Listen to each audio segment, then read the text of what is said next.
On Memorial Day, we remember and honor the men and women who have died while in military service. Every year, we welcome a military veteran here on this show to share their story. And today, I'm very excited to talk to Shawn Ryan for the very first time.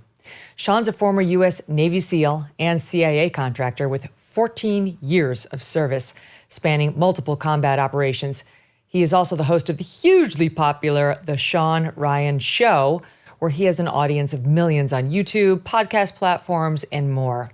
This is where he goes in depth, and I mean in depth, with a host of guests for fascinating conversations on a whole range of subjects. Shawn developed the show to document the untold stories of war, loss, and redemption, and he does that and much, much more. Glad to welcome him here in person for this special episode. Shawn, welcome. Thank you for having me. Thank you for your service to kick it off. Oh, thank you for saying that. Yeah, Appreciate that. No, I appreciate it too. It's hard on Memorial Day because it's a solemn day, right? But people are out there trying to get their big TV, and Yep. I understand that, right? People are like, they work hard, but you got to take a moment or an hour or two just to stop and think about why you have the freedom to shop where you want and wear what you want and say what you want and do what you want. And that boils down to you guys, you and the friends you've lost. Well, thank you. So let's talk about you and your background and how you wound up a Navy SEAL, because it takes a certain kind of person. I know this from my many interviews with SEALs over the years. It's not like, you're not normal people. I think that's fair to say. Am I wrong? I think that's fair to say. Okay. And so tell us what you were like as a child, because there are always some signs of a future Navy SEAL in there, whether it's a rebellious kid or a leader or obsessive about something.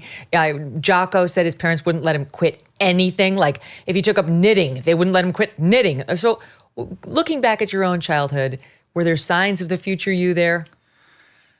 There probably were. I was definitely very rebellious, not a great student, not a great listener, very creative, and just not very academic at all. Mm-hmm. So the SEAL teams kind of came on my radar.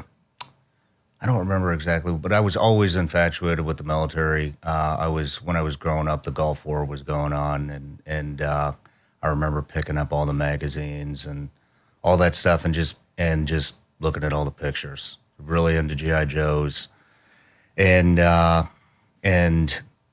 it got to the point where when I got to high school, like I said, I wasn't an academics guy, I wasn't interested in school.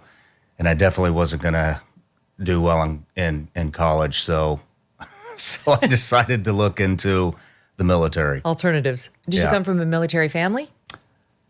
Not exactly. I mean, my dad did serve. He was a pharmacist in the Army. So definitely a totally different role, different direction. Had no interest in the medical field at all. So I started looking at the Marine Corps. I wanted to be a recon guy. They wouldn't let me in. Went to the Army, wanted to be a Green Beret, wouldn't let me in. And the Navy recruiter kind of stuck his head out and asked if I'd ever heard of the SEAL teams, and I hadn't at the time. So he gave me, endless material to pick through, and so I did that very fast. And when I realized what it was, it just captivated me. So how does a guy who's not, devoted to his academics, which does require the kind of tenacity and hard work you put in to become a SEAL, find it in order to go through BUDS training and actually perform at that elite level as a soldier? It's just the only thing that caught my interest, and so nothing really in school caught my interest. And I never really felt challenged, I don't think. And so, there was a multitude of things. I wasn't the top performer out of my three siblings in sports or in academics. Where are you in the birth order? I'm first. And where'd you grow up? We moved around a lot, but primarily Missouri. Okay, keep going. And, you're first. Firstborn.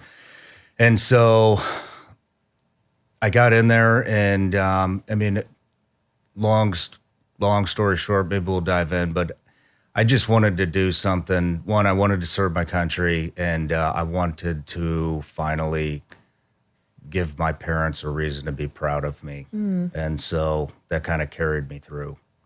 And were they, like when you signed up at first, were they, what year would that have been? That would have been 2000. No, wait. When I signed up, it was 2001. Okay, right. It was before 9/11. It was right before 9/11. I went to the Navy to boot camp in July of 2001. Oh my gosh. Little did you know what was about to happen to the country, the world, and you. Yeah. So were your parents proud when you signed up? Were they? I think they were definitely worried. It surprised them. It kind of came out of left field. And so, but once they wrapped their head around it and saw that I seemed to be serious, they fully supported it. See, that's how I feel. I would love for, I'll be sexist, my boys to serve, but I'd be terrified. If they actually said they were going to do it, I'd be in church every day, praying to God, lighting every candle in the church. You know, I can see what your parents went through, and I'm sure most parents go through that, especially if it's not a lifelong military family. Yeah. I would too. I have two little ones now, so yeah, I get it. And, you know, especially if you're looking at your kid and so far he's been kind of a knucklehead. I don't think this kid should have a gun. I'm not sure how this is going to go. Very true. So there had to be some concerns there. And just out of curiosity, what did your siblings wind up doing? My brother is in hospitality, and my sister has her hair salon. Okay, so they were not tempted to follow you down this road. No. All right. So you decide to join up for military service, and not just any military service, not just like, I don't know, the regular infantry with the Army. You decide to go for Navy SEALs. So inside, there's an overachiever just waiting to be born. And did you know anything about how hard that was going to be? I did once I started researching it. I didn't care. I was going to do it. And I felt great all the way up until I arrived at SEAL training. And in my mind, I was amazing right up until I started. Exactly. And I mean, when I got there, I was 18 and, you know, barely a man.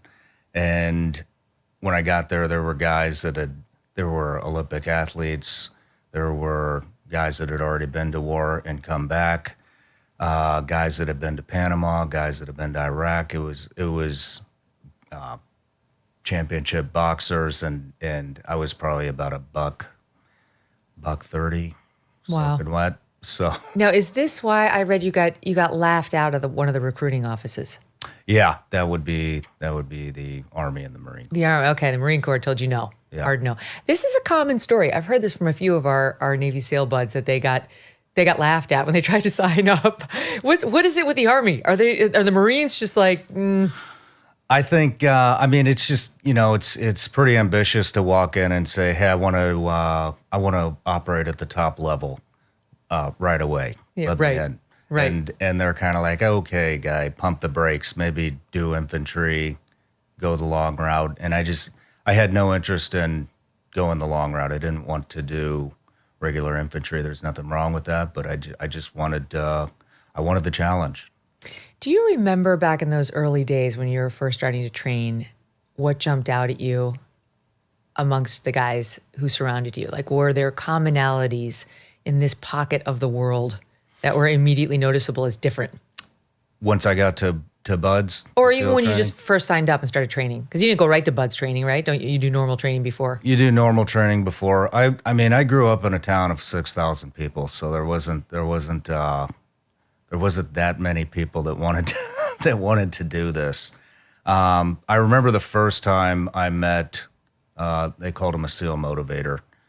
He was kind of a guy that would go around, I don't know, the country, who was a SEAL, and then now he's teaching you how to swim and kind of refining some of your techniques with running and swimming and some things that you might expect. And he just carried himself different than anybody else I'd been around before. So there's definitely a type. Mm-hmm. Now, knowing what you know, does that come from combat, or just the grueling nature of SEAL training? Like guys who are going through it today, can they get that without actually going into combat like you have? Oh, I think so. I mean, I do believe that. So the Navy will get it into you. They will. They'll figure out a way. I'm thrilled and impressed and want to do it. And a secret version of myself would love to try this. I don't think I can. I can't really even make it through 10 minutes of jumping jacks in my HIIT class. But in my mind, this could happen for me someday. And we've had lots of tough guys come on here and talk about how the toughest guys they knew didn't make it through training. Just couldn't make it through. It's just a mind over matter kind of situation. But you're telling me you didn't have anything in your past that told you you could put mind over matter and accomplish this amazing No, I didn't. And so it was. I mean, I was an 18-year-old kid at Bud's, and it was. I mean, it's scary to see who quits. You know, I mean, you're seeing people that you look up to, people that, I mean, you're constantly measuring up to somebody else and comparing yourself to somebody else and going, oh, you know, if that guy didn't make it, I don't think I have a chance. And so you just put your head down and drive on and try to make it to the next meal, try to make it to the next day, and just keep driving on. And it got to the point where I wanted to quit, but I could not face calling my parents and tell them that I had failed again. Oh, wow. So. Yeah, I've had guys say there's no way I was going to see my father's name on that hat and ring that bell. Nope, not me. So you talked a little bit about your upbringing. Was it a modest upbringing? Like what kind of childhood did you have? Yeah, I mean, I would say upper middle class upbringing and small town. We moved around a lot, probably moved over 10 times in my childhood. But we finally settled in Missouri, in a small farm town known as Chillicothe, Missouri, and haven't been back there in several years. But I liked full contact sports. Tried football, was too small, couldn't make it. Got into wrestling, was a mediocre wrestler. Nothing, no state championships or anything like that. Just kind of an average kid, troublemaker, really into booze and partying, and yeah, I mean that was my childhood. Did you have strict parents? They tried to be strict, but managed to find ways around it. I would. That was the future CAA contractor. That's the foundation was being laid. Little did they know this is important research for you. Yeah, good point. But yeah, I mean, they were definitely against a lot of the things that I was doing. They were not happy that I was drinking. They were not happy with some of the crowd that I was running around with. They were not happy with my grades. And yeah, you know, like I said, when it came time to make some decisions on what I'm going to do with my future, I had to take a hard look, and so I went the military route. Mm-hmm. I was just talking to Riley Gaines not long ago. She was talking about how, you know, she's this competitive swimmer, and now she's an activist on the trans insanity that's happening to women. And she was talking about how her dad put her in the pool one time and just made her be in that pool for some 8 to 10 minutes, freezing cold. It was not a summer pool. He pulled off the cover during the winter, made her get in. And it was an exercise in mental toughness, you know, just to, like, you're not cold. You got to get, that's you guys, you do that every day during SEAL training. When you're a SEAL, it's horrid. And it is somewhat tortuous from what I've heard. So when you finally see yourself in those situations, how do you say, I'm not quitting? How do you get through? How do you get from minute 10 to minute 11 to minute 12? I mean, you just have to dig deep. I mean, it is very physical, but it's more mental. And so everybody in training is going to break. It's going to happen. And you get to this point where you go numb. You get to this point where you go numb, and then it just doesn't matter anymore. Nobody really quits after, I think Wednesday night is the day where it's very, very rare for anybody to quit. But it's breaking time down, and instead of going, I'm going to make it through this entire 6 months, I'm going to make it to Hell Week. And then when you get to Hell Week, I'm just going to make it to the next meal, or I'm going to make it to the next med check. And by Wednesday night, I mean, you haven't slept. Remind me of when it starts.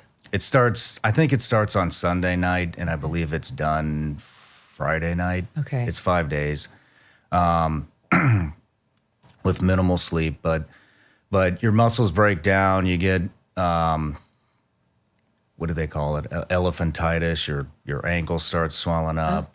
I had that when I was pregnant. Oh, really? No, I mean, it just happens naturally. Everything swells up. Yeah. But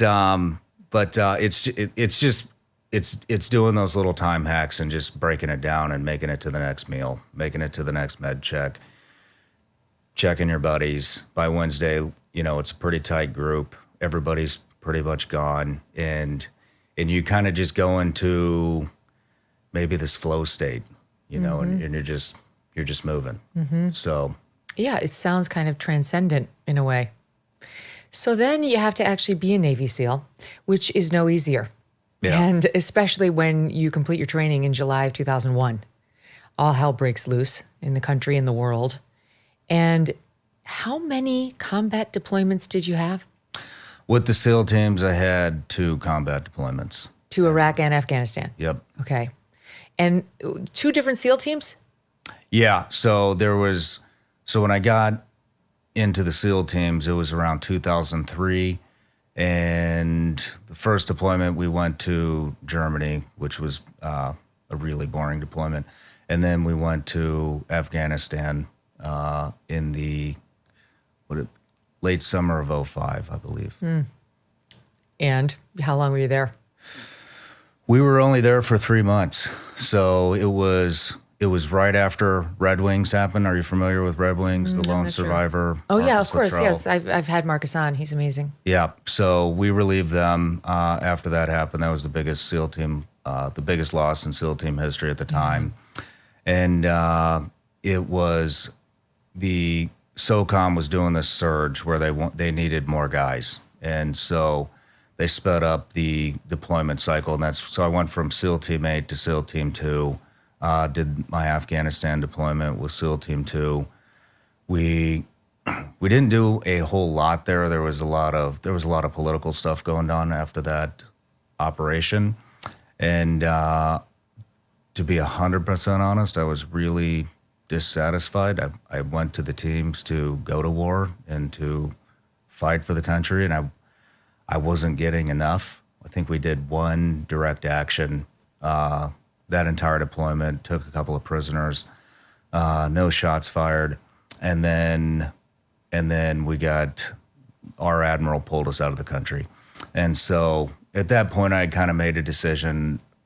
For me, this wasn't what I had expected, and so I told my leadership, I said, "Hey, this is going to be my last pump. I'm not doing another one. I'd like to finish my enlistment out on deployment." So we had a sister platoon that was in Baghdad that was running a lot of sniper operations. And so I volunteered to go there, and they threw my name in the hat, and I got lucky and went. Volunteered to go to Baghdad? Yeah. In 2000? That would have been 2000, late 05 or early 06. I mean, the worst absolute time to be in Baghdad for anybody, yeah, who's not ready to fight and kill and risk their life. I mean, that was just a devastating time. I remember just as a journalist covering those years, and that's when all the beheadings started, and it was bad. It was about as bad as it could be. I mean, it's amazing. Again, it being Memorial Day, I have to think about guys like you who volunteered to go into it. The guys who volunteered to go into the buildings on 9/11 at great risk to themselves, and then their brothers in arms in a way who volunteered to go into the fire in a different way a couple years after that. We all have a lot to be thankful for. So how long were you there?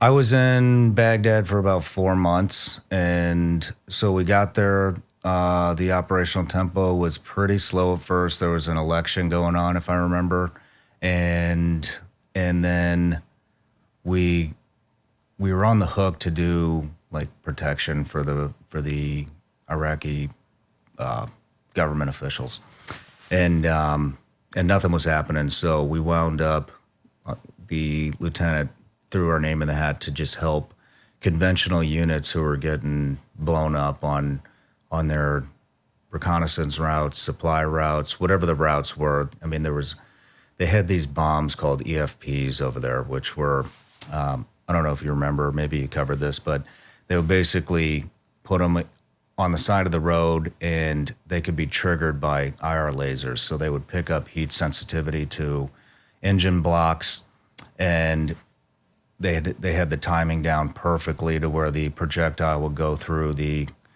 passenger or driver's side door of the Humvees, and basically would vaporize everything in the vehicle, and you just get sucked out of a little hole on the back end. And so that was chewing a lot of our guys up, and we just got tired of seeing these conventional guys just get crushed by these EFPs, and so we started attaching ourselves to these conventional units that didn't have the knowledge or know-how on how to kind of combat this, set up a targeting package to get these guys. And so what we would do is we would get in with them, embed with them, train them for a couple of weeks, bring them out, teach them how to set up sniper hides, teach them how to do a targeting package, teach them how to conduct surveillance, teach them how to start running assets within the local population to try to figure out who's doing this, and teach them how to shoot. Taught them everything. Gave them a lot of stuff. We really kind of like took these guys under our wings, and then we would take them out on operations. And so we would go out, find all the places they were getting hit, and set up sniper teams along all of those different routes, all those points of interest. And we would take, each sniper observation team would take maybe one or two conventional guys with them on the actual operation. And we started killing bad guys. Starting to turn things the other way. You must have lost a lot of friends. Every guy who serves does, and you're one of the lucky ones if nothing happens to you, to take a limb or a traumatic brain injury. As you're going through it, there's no time to deal with any of that, right? It's just forward, like we talked about in the training, just forward. There's no time to think about that stuff. But you're in active combat situations in Iraq and Afghanistan, and eventually that stops, right? And is it at that point that you have to deal with that? Or is it later? Because I know then comes a CIA stint. It's a gradual, it just comes on gradual. And I mean, there's a lot of coping mechanisms that we use, and that numbs it out. Booze, pills, sleeping pills, whatever you can kind of do to numb it out. And you know, in the early days, nobody knew any better. You know, that kind of all came crashing down later on for a lot of guys, and that's what we cover on my show. But it took a while, you know, for that stuff to start sinking in, probably well into my contracting career at the agency. Well, that's the thing. When you have massive crises, especially repeated and ongoing sustained crises, there's only one way, like you have to compartmentalize. How could you possibly function if you were dealing with any of it, right? I mean, you actually are human despite all appearances of our SEALs and our Rangers and all those guys. So was it right after your service in Iraq that you decided to join the agency? No, honestly, I never wanted to go back. And I wanted to pursue some type of a career in business. And so I tried a lot of things, civilian life. I wasn't ready for it yet.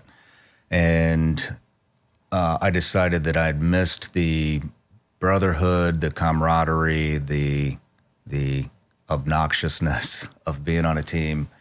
And so I decided I would try to get into a fire academy. And I did. It wasn't What do you mean fire academy? As a firefighter. Firefighter, okay. Yeah. I wanted to be I just thought, well, that seems like the next best thing to what I was a part of. And it just wasn't going to work for me. A lot of family ties help in the fire service, and I had none.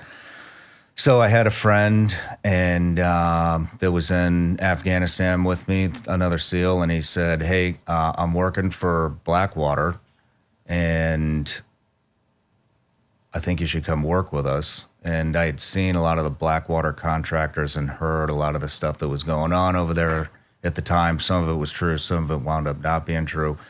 But I decided while I was over there and I saw how those guys operated, I didn't want to be a part of the contracting career, and especially at Blackwater. And so I'd expressed that to him, and he said, this is different. This is a different project. The qualifications all have to be at least 6 years in special operations or above. Then there's a month-long tryout.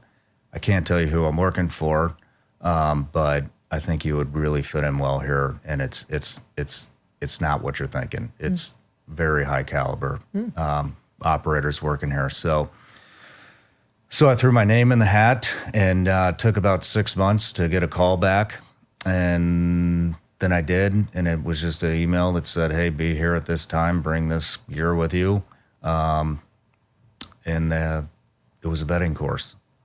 So that was for Blackwater. So I don't know how familiar you are with Blackwater, but Blackwater is a massive organization. Right. And they have, so under Blackwater, they have all these different contracts. They have the Department of State contract. They have the DEA contract. They have probably all kinds of government contracts.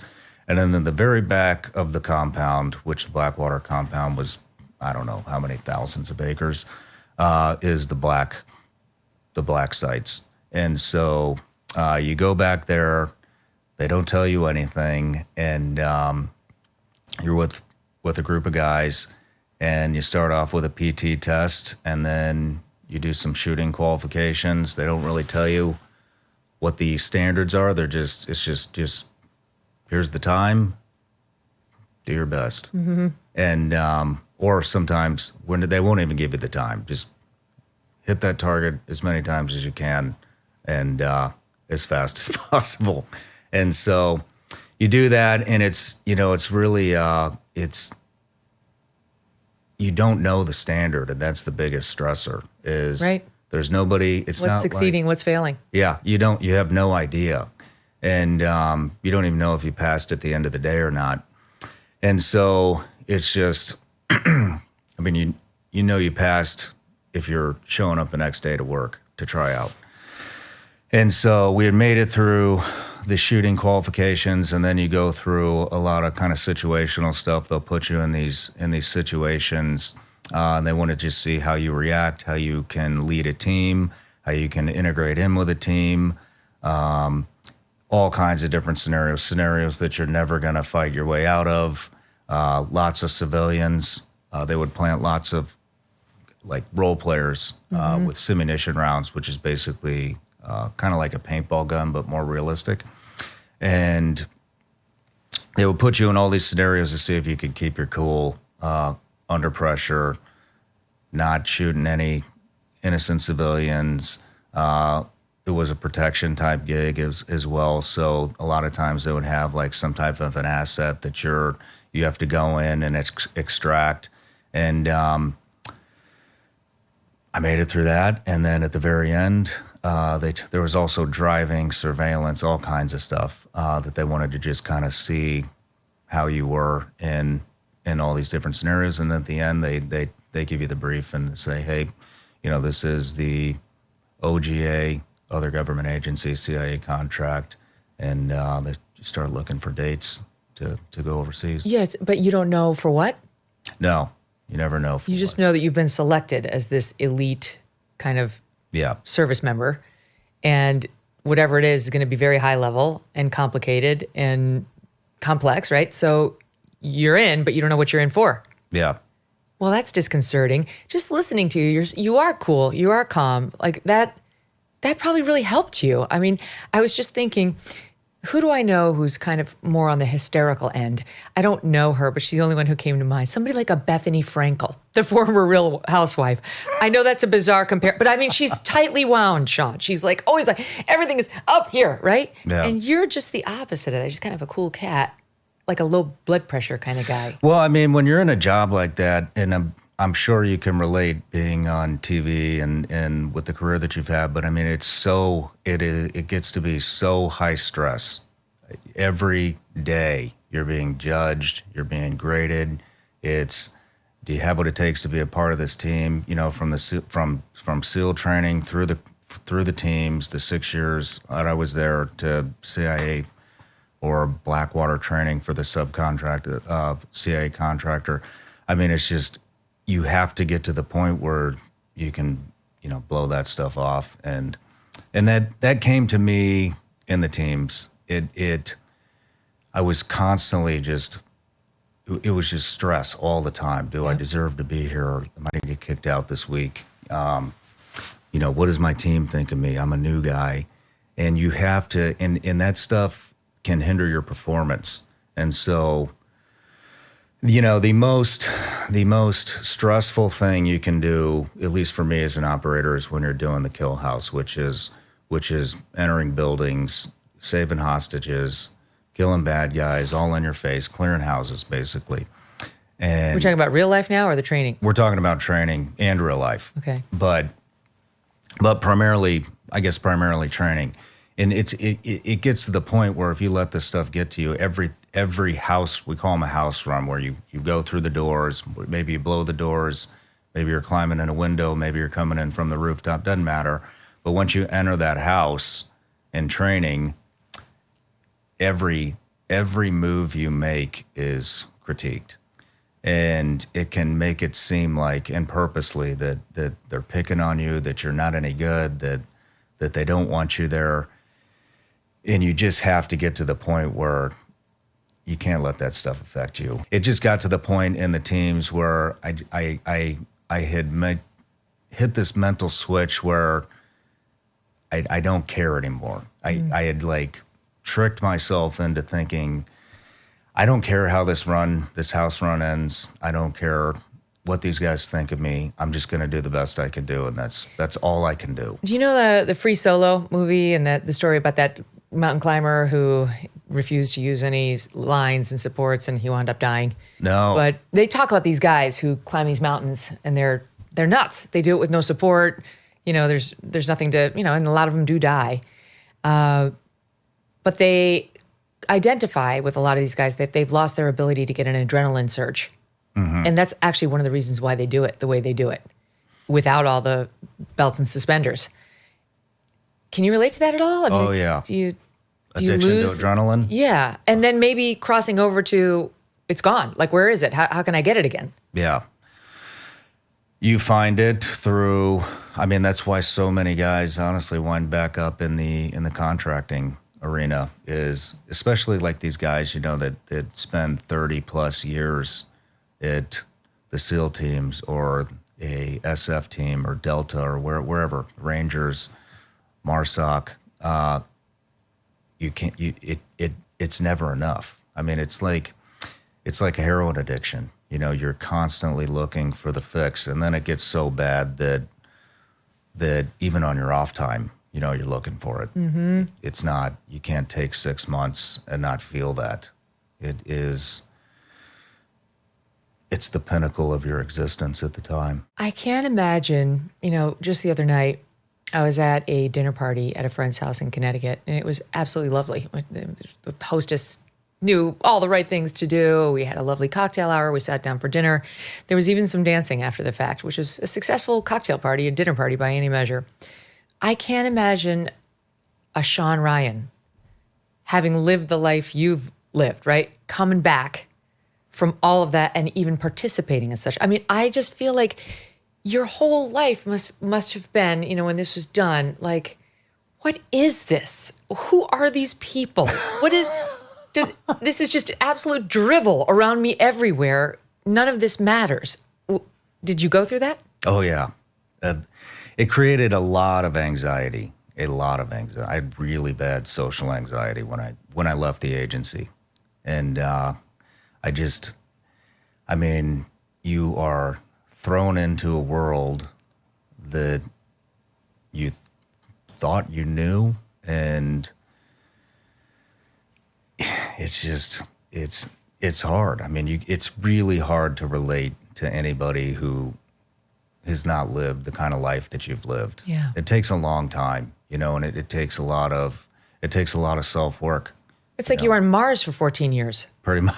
Yeah, that's a good way to put it. Right? Yeah. And you come back, and Earth has changed a lot. Yeah. Now there's an internet and GPS and iPhones and social media. So it's just like the dramatic changes. And a lot of different opinions on Yeah. what we're doing over there, I think. So can you help me understand, because we talked about leaving the SEALs and going to Blackwater, and then, do you count that as CIA time? I don't totally understand the distinction. So I spent a very brief time at Blackwater as well. So I did 2 deployments, I think, with Blackwater, and but so basically, if you're going to get your housework done, right, you're going to use a general contractor, and then he's going to subcontract out the plumbing, the drywall, the air conditioning. So think of Blackwater as the general contractor for the U.S. government. And so then Department of State says, hey, we need 500 guys in Baghdad to protect all of our state diplomats. Okay, so Blackwater goes and what kind of guys do you want? What do you want to pay? What qualifications are you looking for? And then they go find those type of people, train them up, put them through a vetting course, and then here's your 500 guys.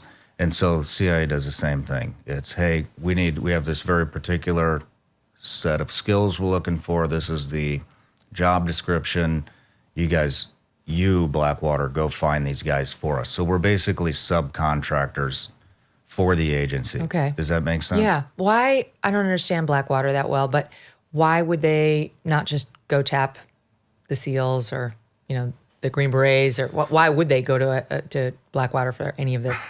That's a great question. I wish I could answer that. And they do go direct. And so later on in my career after Blackwater, I had taken a break from Blackwater. Then I went to a company called SOC, did a couple of deployments with them, got kind of tired of the agency stuff for a little bit. So then I jumped on an anti-piracy gig back.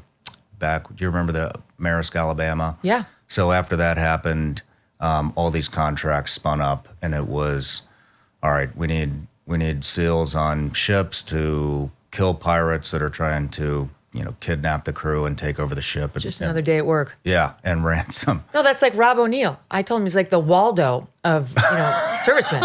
He's everywhere. Yeah. Every movie that's ever been made, Rob O'Neill had a role in it. He's been on all of the ops, right? But, yeah. But so I did that for 2 deployments, and then the agency got back in touch with me, and then they wanted me to come work direct for them as a contractor, but not through any companies. Okay. And so... But now you're actually earning some money.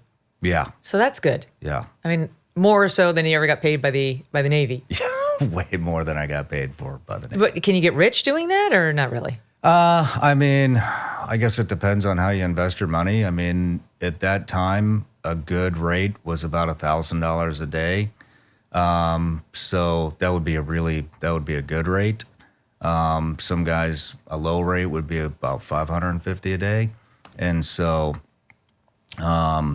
yeah, I mean, it depends on how much you want to deploy. Where are you sitting in between deployments? Are you back here, like going to the movies and Starbucks?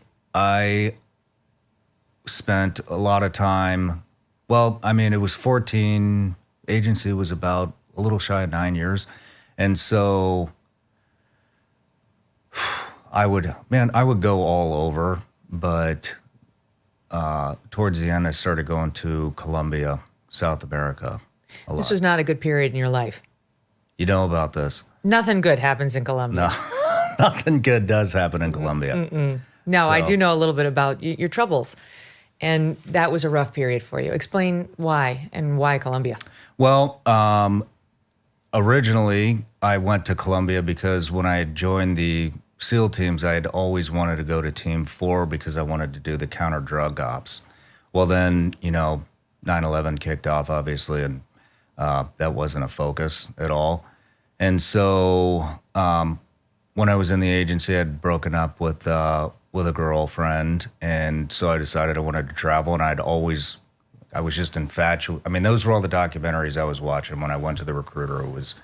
That was the only thing going on at the time was Panama and kind of the counter drug situation down in South America, which a lot of that was in Colombia. Since documented in shows like Narcos. Yeah. Yeah. And so I decided I wanted to go check it out down there. And so I mean, that's crazy talk. Just like as a pin in this that's crazy talk. Nobody looks at a show like Narcos or Panama and says, yes, I want to go there. That's all normal people are like, thank God that's down there. Yeah. Well, I mean, it was for a number, I wanted to see, I wanted to be in a jungle environment. And so I went to check it out, had a great time. And so I just kept going back, all the way past my time at the agency. But then it turned into, we had just kind of spoken about addiction to adrenaline. And so I was going down there doing a lot of stuff that I shouldn't be doing, cocaine. And then once I left the agency, I kind of started building a network down there. And it was exciting to me. I was overseas, building my own network, kind of felt like I was kind of running my own operations. What kind of operations? Drug networks. And so I wanted to see how deep into the kind of narcos network I could get myself. But this was not for crime fighting. No, this was for crime committing. Pretty much. Yeah. And so I kind of started at street level and built a network out and went to clubs and met people and found my guys and started testing cocaine and finding the best stuff and I found it. And that lasted for a couple years, and I would just bounce. I mean, it was really, I got a lot of satisfaction out of the adrenaline and just seeing how much I could embed myself into these different cultures. And so then I started flying all over South America. I started going to Peru and starting to build network there, and Dominican Republic and Panama, all over Colombia, all over the country, and Costa Rica. And then I started looking up the most dangerous places you could go in the world. And at the time it was San Pedro Sula, Honduras. So I went there and started, I didn't get very far there, but that was my life for several years. Wow. And the product was cocaine, and you would find what, like, would be dealers, people to distribute it? I would find dealers, make it. And then I would find their dealers, and then I would find where their dealers get their stuff, and I got to a pretty high level. It's a miracle you weren't killed. It is a miracle. It was, this is what I do for a living, though, and so. That's true. You had some pretty superior training. I was pretty good at it and pretty fearless at the time. So when you're talking to your old Navy SEAL buds or Blackwater buds, and you're down there, and they're saying, "What are you up to?" What were you saying? I would just tell them. I've crossed over to the other side. I wouldn't tell them exactly what I'm doing, but they knew. Everybody kind of knew, I started losing friends. I know the conversations were like, oh yeah, he's down in Colombia and nobody really hears from him anymore. And I would resurface every once in a while. Sometimes guys would come down to see me. They wouldn't last very long. They would head back out immediately. And it got to be very dark. And, I OD'd down there a couple of times. And I remember one time I woke up and it was Mother's Day. And I remember calling my mom, and I was all junked out. And I remember after that conversation that it just hit me like a ton of bricks, and I knew I needed to pull myself out of that. And it kind of like went right back to the time when, you know, I told you the only reason I made it through buds was I didn't want to let my parents down. And I sure as hell didn't want my parents to get a notice weeks later that their son had OD'd on cocaine in a penthouse in Colombia, and who knows how long that would take to even get to them. And so it had painted this picture in my head, and I started seeking help, kind of. It's a big moment. Yeah. Before you begin that path to redemption. Yeah. What got you there? What made you establish residency in Colombia and go all over these countries, the most dangerous countries on earth, to mess with other people's drug rings? My God, right? It's like playing with plutonium for a living. Yeah. And be so reckless with your life and your well-being. You know, I just didn't value life anymore. I didn't care. I mean, I had expected to die down there, and then when I got close, I realized there's a lot more to life than this, and so I cleaned it up. And truth be told, I mean, that was kind of an awakening, but I wasn't 100% ready to shut it down. Mm-hmm.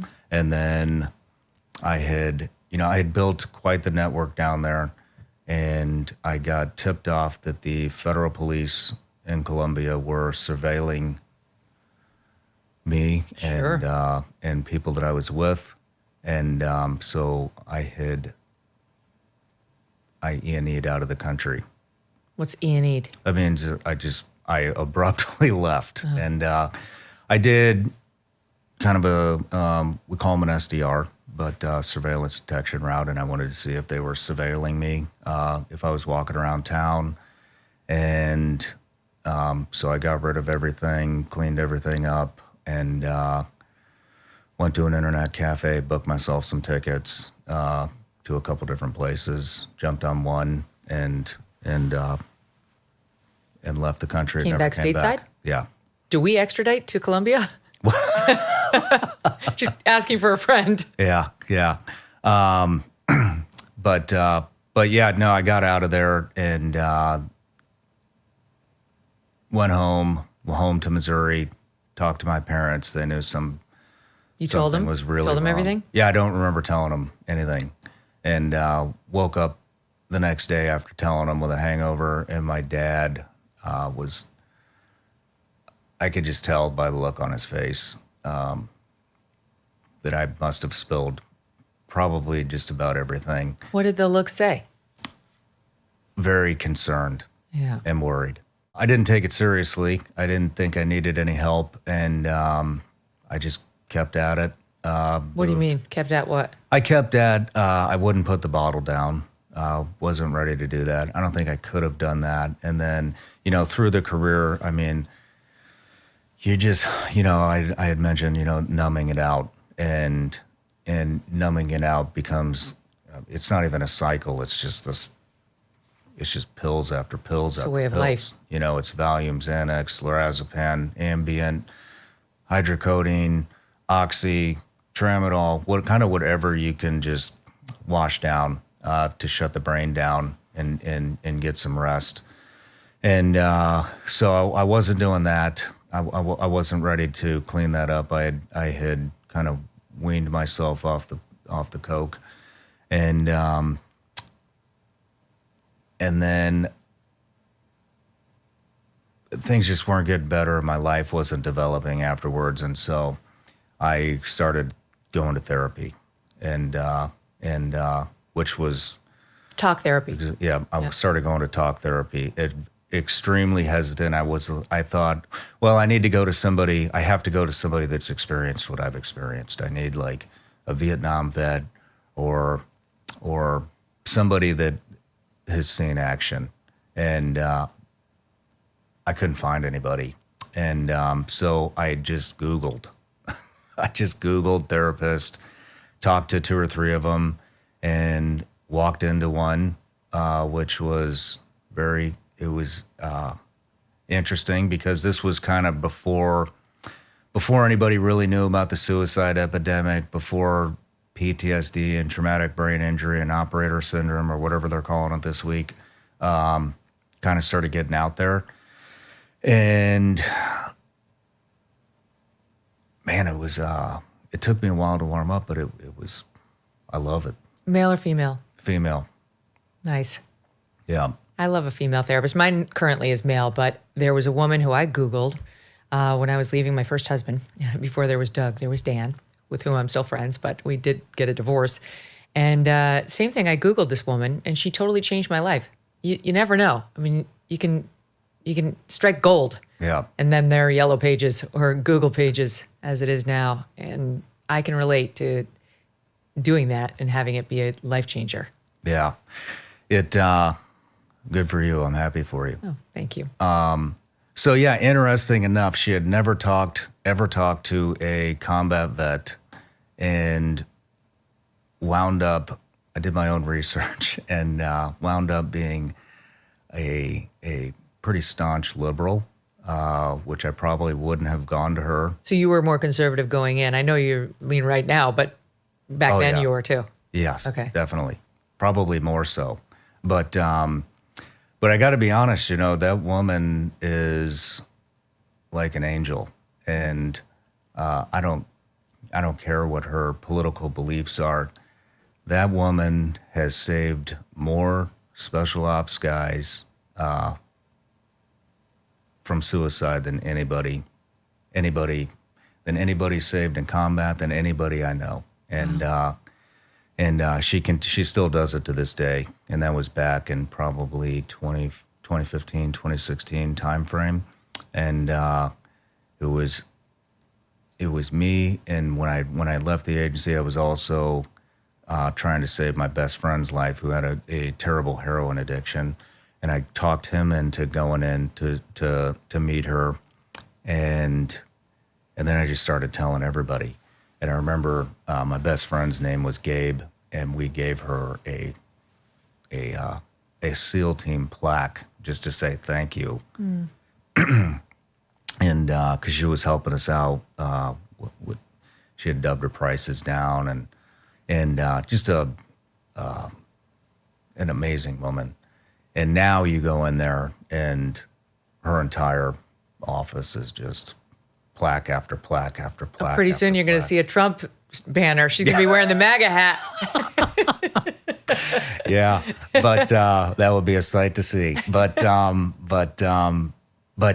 mean, the reason I say that is because there are some things that can political agendas don't.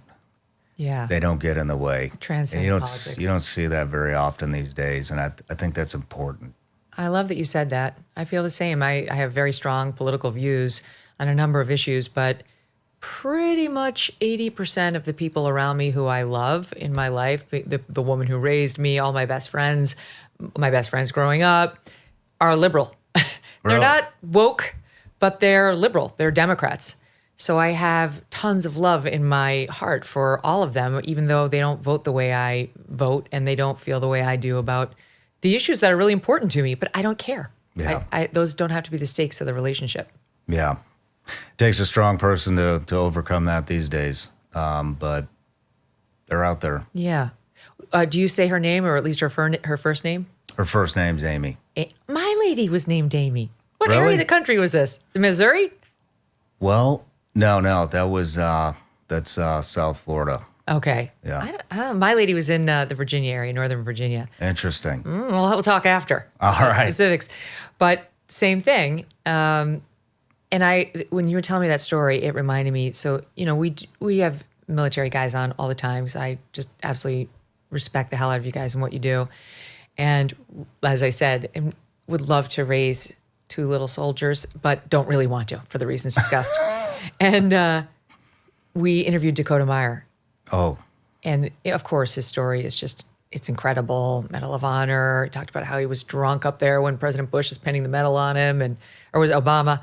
And he talked very openly about how difficult it was for him to come back and miss the guys and miss the adrenaline and just dealing with the trauma of everything he'd seen and done.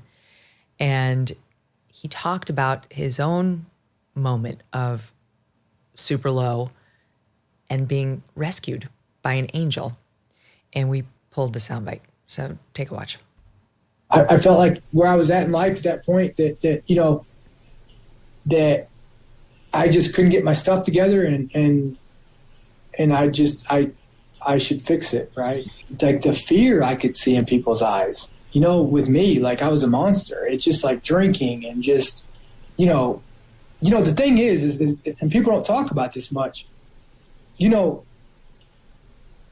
don't fight evil with nice people. And I remember driving home, and I pulled off this highway at my buddy's shop because I knew, I didn't want anybody worried about me, right? So I pulled in, and I knew that he would be in because he comes into work every morning. And I was going to do it right there. I stuck it to my head, and I squeezed the trigger, and it just it went click, and there was no round in it. And I don't know if, I feel like I know who did it. I don't truly know though. But he said he does believe he knows a friend had removed the bullets from the gun. wow. He thinks it was a friend? Yeah. Does he know who it was? He said he thinks he does. But that's an angel. That's a real life God's angel on this earth. Yeah. Looking out for him. She saved him. And I believe, Amy may have saved you, and maybe my Amy saved me. It's like, yes, you kind of have to be a willing participant, but I know you found faith, and I'm also a person of faith. And I do think, if you're just open-eyed, you can see these angels, often all around us. Yeah. And they look like mere mortals, but they were sent here for a purpose. That your therapist goes home at night, and when she looks back at her day to say, what did I do today that really mattered? My God. Yeah. Does anybody have a better roster? Probably not. Probably not. She's amazing. Now you're doing it. That's kind of how you make your living now. Just talking to guys who probably aren't that used to talking about this stuff in a safe place, right? Somebody who gets it. Mm-hmm. It's kind of a form of talk therapy, just to sort of be able to speak about it. At least it's a step. Well, it is. And, I think, my podcast is done well. And Super well. You're being humble. And, but I give Amy a lot of credit to how I interview, because I realized in therapy, and she really didn't say a whole lot. And a lot of times you just start figuring things out yourself by just getting it out. And so I realized, I realized that if you just let somebody talk, then they're just going to keep going 9 times out of 10. So being in therapy twice a week for 3.5 years really helped me as an interviewer. Yeah, right. As an interviewer too, right? Just to let people talk and to listen. Yep. To listen, it's helpful too, as opposed to be thinking about your next question. So when did you find love? Because that seems relatively recent, right? You got engaged, you got married, now you have 2 kids, and including a new daughter. Congrats. Thank you. So what did you find your future wife, during all of the Amy time, or when? Yep, right in the middle of it. I met my wife on a gun range at a sporting club in Florida. That's beautiful. That's amazing. I know, right? And my best friend, still to this day, David Rutherford, had a new sniper rifle that he wanted to sight in, and he knew somebody that had access to 1,000-yard range. And so we went out there. Her dad met us, and my wife's name is Katie. She jumped out of the truck. and that was that. We shot some guns. We went to the club restaurant. She gave me some tots, and that was it. What's tots? Tater tots. Big fan. Oh, me too. Also, because I haven't had a French fry in 3 years. What? Yes, it was a personal mission. I'm basically a Navy SEAL too, in my strength and my ability to say no to the the things that are bad for me. No, I decided in June of 2021 they were becoming a problem for me. I'm not gonna lie, and then I need to swear off, and so I decided to go a year, and now I'm almost 3 years clean. Well, congratulations. But the tot is a back door to the fried potato. I may not pass like a drug test of potato eaters. Right on. But it's not even called the same thing. It's called a tater tot. It's not Yeah. even a French fry. Anyway, big fan because they allow me to still have my They're delicious. amazing. But I'm not as addicted as the French fry. They don't have the same down the rabbit hole quality for me. Yeah, French fries it's like a conveyor belt for ketchup. Yes, totally agree. The only purpose of the tot is to deliver the ketchup.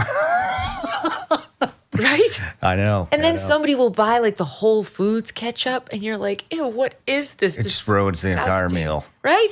You need the sugar, the preservatives, whatever Heinz does, that's what we need. That's right. That's right. All right, so I never realized it could be an aphrodisiac, but I like how Katie rolls.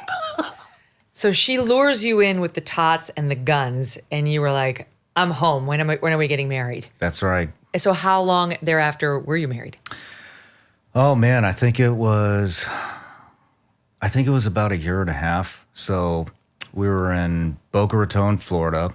I was definitely a fish out of water in that town. Why? And there's a lot of.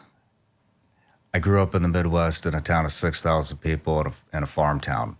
Now I'm in Boca Raton, Florida. Lots of money, Super lots fabulous. of flash, Okay. lots of that. And so when me and Katie got serious, it didn't take long. And Katie's been sober for 15 years now. And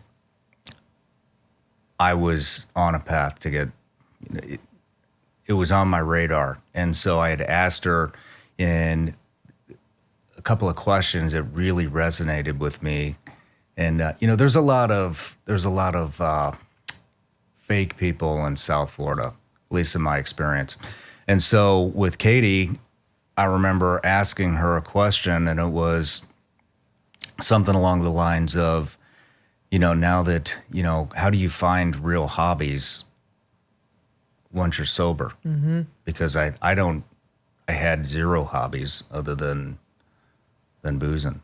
And she had a real answer, and it was just, that's a great question. It just takes time. Mm-hmm. And but she was engaged in that conversation, and so I knew, I was like, this is a good one, and she's real. And I had not been around a real woman in a long time, and that was, I still remember where it was. It was at a Thai restaurant in Fort Lauderdale, and she had told me that, and I was like, the conversation just got I couldn't talk to anybody like that other than my therapist, mm-hmm. and or anybody that had been through something like that, like what I was in the middle of. And so anyways, we got closer, and I knew we were going to get married. I knew I was going to marry her. And I said, I don't want to raise my family in Here. South Florida. So we're going to have to leave. And so, yeah, we wound up in Tennessee. Does she have any roots there? Or was it just the flocking to Tennessee that so many conservatives did? No roots. We just packed up and went to Franklin. At least you went from the one state with no state income tax to another state That's with no right. state income tax. That's New right. Hampshire is suddenly amongst the crew. That's nice to see here in the Northeast. Yeah, I know. Let's get rid of Looks theirs. like it's blowing up. We were looking there for a little bit. Let's go Connecticut. That's right. It's not going to happen. It's far too blue. That's all good. On the hobby front, have you considered needlepoint, or as my good friend describes it, a high-class finger sport? Interesting. I have not. No? Are you into needlepoint? Hell no. I said we are too young to be doing that. Get off of the beach immediately with that monstrosity in your hand. I refuse to sit with you. So did you find one ever, a hobby?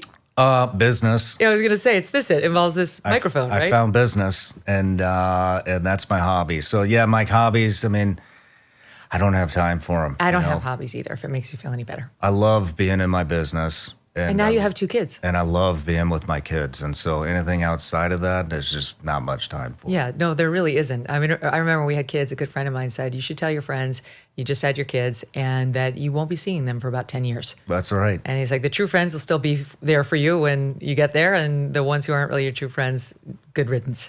We're figuring that out. We are definitely figuring that out. It's interesting how fast your taste in friends changes. Yeah. You know, especially, I don't know how old your kids are, but 14, 13, and 10. Oh, okay. Nice. I'm looking forward to those ages. They're great ages. Highly recommend this period of parenthood. It's awesome. Really? They're so easy and they're so fun and they have the best personalities and they still love us. I think we're in the sweet spot of parenting right now. When they're little, I know you've got 2 littles, it's hard. They're adorable, but it is hard labor. Yeah, we're in potty training right now. But I love every minute of it. You know, it's a tough balance, you know, between work and family. But I always lean more towards family and man, it just goes so fast. Yeah. I'm already realizing that, and I don't want to, you know, I'm glad that I waited until after service for kids because it sounds like you've listened to at least a couple of my interviews, and man, you know, I'm glad that I will never have to put my kids through what that was like, what it turned to be into, being gone all the time. And I'm a lot better now than back then. And you don't have to live with the regret of having missed it. Yeah. Even for a good cause. You know, it's hard to miss it. I've talked to enough people who have made a different choice. You can just hear the regret in their voice and see it on their face, and it's not recapturable once it's gone. Very true. Very true. But, you know, I think in Tennessee you'll do better in instilling values into your kids that reflect your own, right? Mm-hmm. That's one of the challenges here in the Northeast. Really? Whoa, yeah. I mean, these woke schools, we fled our New York City schools because of that. Here in Connecticut, we got it made. We did our homework this time since we were fleeing, and we found 2 great ones. But it's important, right? Because you'll find out when how old is your boy? 2.5. Yeah. So you'll find out when they start to go to school that the schools they're your partners. I mean, you need to find a partner. They're the ones who are going to spend the most waking hours with your kids every day. Yeah. So if you're not on the same page about how we're raising a boy or how we're raising a girl, how we're creating a good human being and future citizen, you know, current citizen, but like, you know, responsible citizen, things can go south quickly. That is a constant topic of discussion at our house is how we're going to do that. Are we going to homeschool? Are we going to do private school? What are we going to do? And turns out we live in a homeschool mecca. That's good. Yeah. So we're looking into possibly doing that. I love the homeschooling communities. I have a dear friend who's doing that, swears by it. So what does life look like now? You do the podcast like 25 hours a day. Honestly, how do you do these 5-hour podcasts? Man, I just listen, you know, and you know,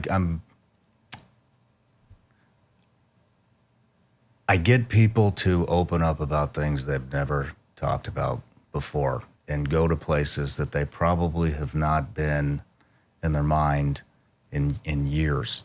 And you can't do that on a timeline. You can't do that in a condensed timeline. And so, you know, my longest one, I think, is 9 hours. Is that right? Yeah. Who was that with? This guy, Cody Alford, he was a MARSOC guy. Okay. But, Marine. But, and so, you know, and I think the first one I did was right about 2 hours, and but then I kept getting longer, and I noticed the more time I give them, the more they open up, and what it kind of developed into is I don't remember who the first guy was. It might have been this guy Prime Hall, but do you have any idea how many people have been through like child trauma, sexual trauma, abusive parents, whatever it is? Man, it's like everybody. And so the first time that happened, I was like, all right, I got to start diving more into childhood. And I'll bet 75% of the people that come on have experienced some type of abuse as a child. And I dig into kind of what's happening today with trafficking and pedophilia and all of that kind of stuff. And so I think it's really important to dive into the childhood stuff, because it gives people that have been abused, that are trying to process that still into their adult life, and kids that are going through it right now. I mean, it shows them like, man, no matter what I'm going through right now, like I can still find success and find happiness in life. And there's just not a lot of people doing that right now. And so when somebody goes into their childhood experience and they're gonna get descriptive about it, that when they're done and we're done with that section, I always ask, for a kid that's in your position right now, looking back, what could you have done, or what would you advise, other kids that are in your position, or are there, what I'm trying to say? Yeah. What advice do you have for them? And I mean, it's helping. It's really helping. And then we get into the military stuff, and it's super descriptive. And and I want it to be, I don't want a condensed format, because when I started doing this, I wanted to do it because these guys weren't getting a voice in the media at all. Yep. And when they did, it was a 30-second blurb. And, so why are we having talking heads in the media documenting what happened over there with a bunch of people that weren't there, that thought they knew? And so it kind of started with, I wanted to just document history the way it actually happened with people that were at the events. And so now we've got, just about every major operation that has happened. Yeah. We got. I heard the one with, forgive me, I don't remember his name, but the gentleman who he lost his arm and his leg in the Afghanistan withdrawal. Tyler Vargas. Oh my God. And that, just his whole life had been rough with the dad who was a child molester. And it was just, there was a lot in there. And those stories they're infuriating, right? Because they're recent and we lived them, and we still have those same leaders who have yet to make any apology for what happened to guys like Tyler. Nothing. Yeah, it's very discouraging. I mean, he's a perfect example, though. He interviewed with Good Morning America for 7 hours. Did he really? And they released, I believe he said, 5 seconds of that interview, because it made POTUS look so bad. And so I'd reached out to him. I wanted to give him the opportunity to get his story out. And he had testified in front of Congress. And none of us were getting the actual boots on the ground version of what the hell happened during that withdrawal. And so he came on, we got it out. They tried to censor us, and he had all kinds of actual footage of what was going on, and they kept dinging us. Oh, you can't have that in there. You can't have that in there. And it's who was? YouTube, and it's like, guys, like, this happened. Like, how dare you censor what happened to a U.S. Marine? Yeah. Multiple. It's like, this is actual footage. A lot of this footage some of it had been in the media, and it's like, guys, you can't, like, this is what happened. So we yanked all the footage and then put it behind, put the real version behind a paywall, because the most important thing was just to get his story out, and we wound up getting it out, after several attempts. But not for nothing, I know this isn't at all why you're doing this, but in any sane world, you'd be getting an award for that kind of coverage. In any sane world, somebody like you would get recognized with a Peabody for something like that, not the nonsense that now gets rewarded with Pulitzers and other awards like the Cronkite. Like, that's actual journalism, actually getting the story and being unafraid to tell it, no matter where it takes you. Thank you. We actually pulled a soundbite from that interview. Here he is, Tyler Vargas Andrews, talking about what happened during the attack as we withdrew from Afghanistan. Like 10 minutes goes by and just flash and just get hit with this massive wave of pressure. And then I'm like, my eyes are closed, my vision's black, and I'm like slowly coming to. My right ear is just like super high pitched ringing. My left ear is muffled and I can just hear people screaming in the distance. And I'm just like struggling to open my eyes. Finally can open my eyes and it was someone else's fucking body part just like laying in front of me. And the people on the other side of the canal just immediately in front of me just got fucking evaporated. I kept trying to stand up. I'm like, fuck, like why can't I stand up? And we started taking fucking shots from the neighborhood. And I'm like almost immediately after the blast, I tried my fucking hardest to crawl backwards. And all I could do was like put my left arm on the ground and I'm just like, fuck, like why is my right arm not working? And I remember lifting it up. It's there, but it's just like fucking shredded up at the elbow and bloody. And I'm just fucking red everywhere. Pretty horrific. We just got into this recently because President Biden's former press secretary, Jen Psaki, wrote a book trying to say it's not true. He looked at his watch when the bodies came home to Dover. It's a lie. He looked at his watch several times. She's still running cover for him in her job as a so-called journalist. It's on tape. You can see it repeatedly. There he is in the ceremony over and over trying to sneak in glances. And some of the parents of the fallen are very angry still about that and now about the lies to whitewash it. But this is, no one ever got fired for any of it. Yeah. So how are these guys, like Tyler, feeling about that and about the administration, how it was handled? I mean, they're enraged. We're all enraged. I mean, do you know that we're sending $40 million a week to the Taliban now? Right. It's actually like 43 to 87 million Yes. a week. The Taliban. Yep. The same people that we fought for, 20 plus years? Mm-hmm. Who are now not allowing girls to go to school, dressing them in full burqas, marrying them off at age 12. Those people. Yeah. Cutting people's heads off, assassinating all of our allies over there, lining them up, shooting them in the back of the head. I mean, it's pretty. I just don't know how anybody can support that. Why are we doing that? Why are we doing that? Why are we giving Iran money? Or were up until 10/7. I don't. I wish I could answer that. I don't. I just don't know. It doesn't. What's up is down now, and what's left is right. What's black is white, and it's the deconstruction of America. Well, it's got to be directly related to the recruiting rates, no? Like, guys are looking at this saying, why would I join up for that? Why? There's no responsibility. Our lives are taken for granted. No one gets fired. No one says sorry. We continue to funnel money to our enemies how much blood and treasure was lost in Afghanistan fighting the same group, which we're now funding. I know people say that's not it. No, I think that's it. We looked at the surveys as to why guys are not signing up anymore.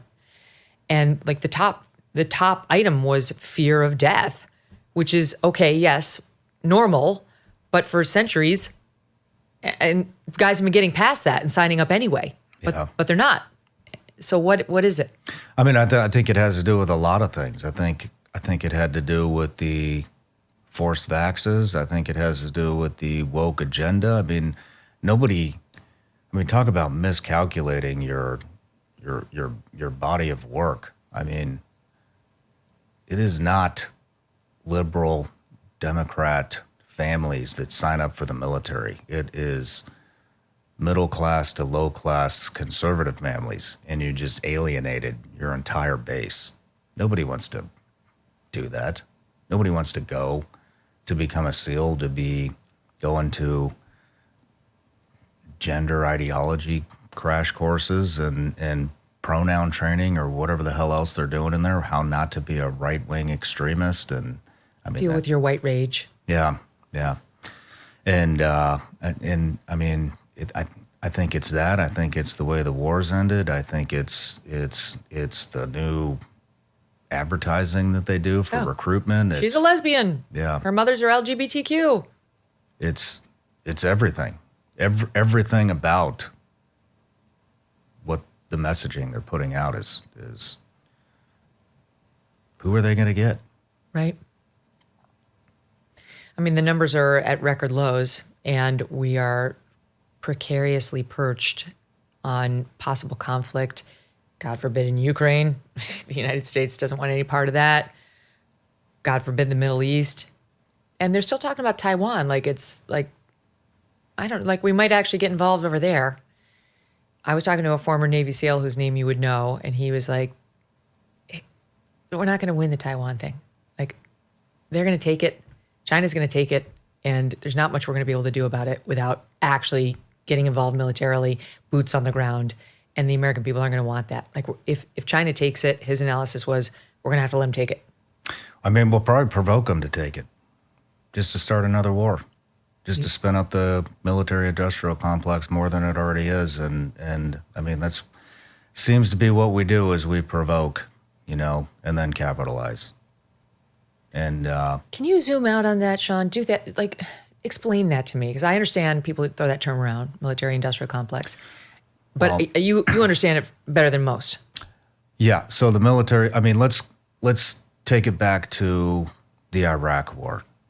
I don't think we should have been there at the time. I think, it was great. I got action. I got to do what I signed up to do. We got to kill a bunch of bad guys. Now that I'm older and I'm out and I see a bigger picture, I mean, I just think it's kind of weird that Dick Cheney was the CEO of Halliburton. Halliburton was the biggest logistics, not the biggest, probably the only logistics company in both wars. And so everywhere you went, it was Halliburton did the laundry. Halliburton did the gas. Halliburton built the barracks. Halliburton built the chow hall. Halliburton cooked the food. Halliburton did everything. The mail, everything. It was KBR Halliburton. He was the CEO of that. So all infrastructure in the entire Iraq war was Halliburton.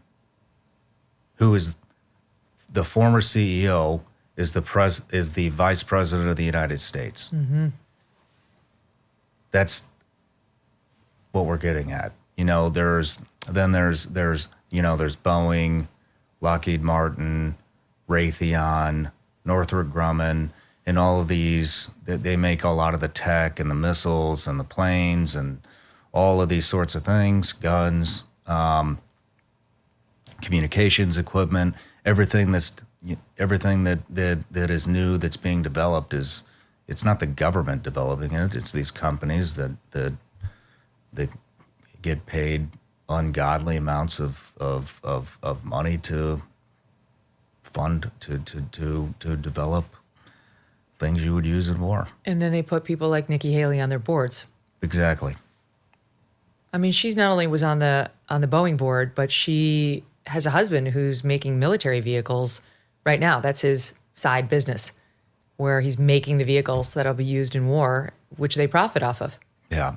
This is what you're talking about. And then she, in her world, was about to step into the presidency and have zero conflicts. Yeah. Or, like Ukraine. I mean, we send all of our stuff over, all of our missiles, our tanks, our UAVs, our javelins, whatever, you fill in the blank. And so now we have to replenish all those stockpiles, and which is making these companies, it's giving the companies work to make more money. And that's what I'm convinced that's what this is all about. The saber rattling. And the reason the politicians do it is because these are big donors. Yeah. I mean, I can't be, you would probably know more about that than I do, but yeah, I mean, lobbying organizations, hey, we look at all the people that are that are supporting what's going on in Ukraine and Russia and Still. And why were we in Afghanistan for 20 plus years just to completely abandon it? Yeah. You know, there was so many things we could have used there. We gave up Bagram Air Force Base, one of the most strategic Air Force bases in the world. Afghanistan has endless amounts of lithium that we could utilize for our green initiative, right? But we'll just give those over to China and let them sell us the lithium, even though we had built all the infrastructure there and they're already mining it. Why? Why would we do that? Why would we give it up? Yeah. Because we made a decision to cut and run, and that was the decision we were going to live by. I guess. I can't find any logic. I mean, the problem is on that one, both parties are to blame, right? Like Trump came up with a plan, and then Biden executed it terribly. Yeah. But I mean, Trump too wanted to pull us out of there and not keep anything. I mean, I realized we were over a war. And I mean, the forever wars are a real thing. And people who grew up, I mean, I'm a little older than you are, but both of us grew up in a time where in the beginnings we thought these are just wars and we're serving a worthy cause here and we understand why the United States is doing it. And it's only having sort of been in the midst of this like belief and then seeing it all crash down and then seeing the aftermath that you realize I was sold a bag of goods. Yep. Yeah. It's really interesting if you can take yourself out of the, you know, the politics and your emotional state and look at these things from like a 30,000 foot view. And it might paint a different perspective. And, you know, maybe we aren't the good guys. What do you think will happen with Ukraine? I mean, at what point does the United States say they can't win? This is throwing good money after bad, and get more aggressive about forcing some sort of compromised end to this thing? Man, what do I think will happen in Ukraine? I think a change in the presidency could possibly end it. Ours or Ukraine's? Ours. I don't think theirs will ever. I mean, why would you? Not now. Yeah, why would you? They're getting so much out of this. But I'm just saying, like, I don't know that the Ukrainian people are as insane as Zelensky seems with his, you know, no compromise. We're going to see it through to the end. All your people will be dead. Yeah. I don't know. I mean, I think this BRICS thing has a lot. I think that things will get interesting when China starts making more moves. That's what I think. I don't think any of these wars are going anywhere. Should we have nothing to do with that? With Taiwan, Ukraine? China. Man, you're asking some tough questions. That's one I think we would probably need to step in on. Actually step in, though. I mean, do you agree boots on the ground would be required? How are we going to fight that one from drones? How are we going to fight that? I think that I don't know. Definitely a lot of Navy. That's right. We don't have enough ships. A lot of Navy. And I think all of our allies would need to come together to I personally think we're on the brink of World War III. With China. Yeah. Over Taiwan? I mean, look at all the angles they have on us. You know, they are behind the fentanyl crisis.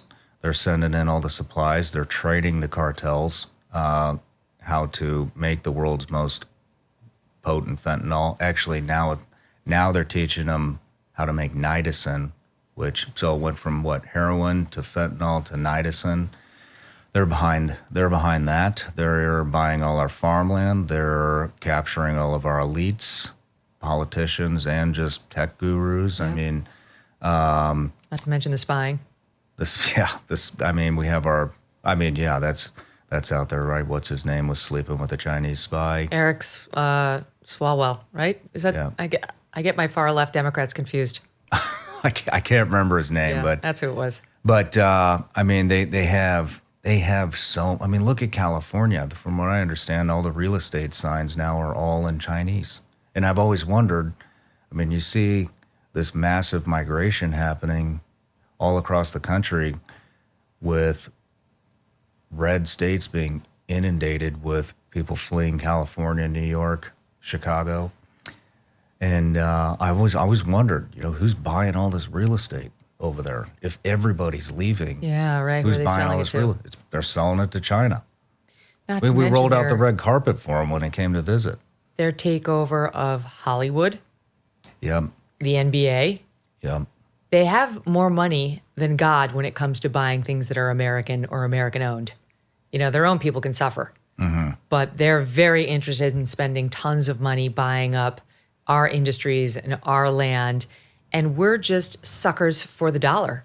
So we say yes. Yep. That's why the NBA said, sure, we'll do whatever you want and we won't criticize you. That's why Hollywood takes anything they find offensive out of its films so they can make money over in China on, the sales there. We've bent the knee, to our Chinese master. So you're right, it's happening and more people just aren't paying attention. They're living their lives, not paying attention to, a little bit more here and there, but they're It's not. happening all over the world. I mean, look what they're doing in Africa. They're settling Africa. They are the influence in Afghanistan now. I mean, They go in with their money and they make these countries dependent on them. And that used to be us. That used to be the United States being the leader of the free world and being out there helping the third world countries and in creating some loyalty and some allyship. We're not doing that anymore, but China is. You're exactly right. And then it's just, that right there alone shows how many angles they have. And I know there's more. I'm put on the spot. Yeah. But it's scary to think about. it is. It's very scary, and I don't think people understand. How pertinent it is that we need to start addressing this stuff like immediate, like yesterday. The one thing we have going for us is their economy's not strong. That's what I keep hearing. But I hear both sides, and I don't. They have so much influence across the world now, and their version. The BRICS initiative. You're aware of the BRICS initiative, and devaluing our currency. And I think the last time I checked, there's like 22 countries on board that now. It's a sketchy crew, but they have a lot of money. Yep.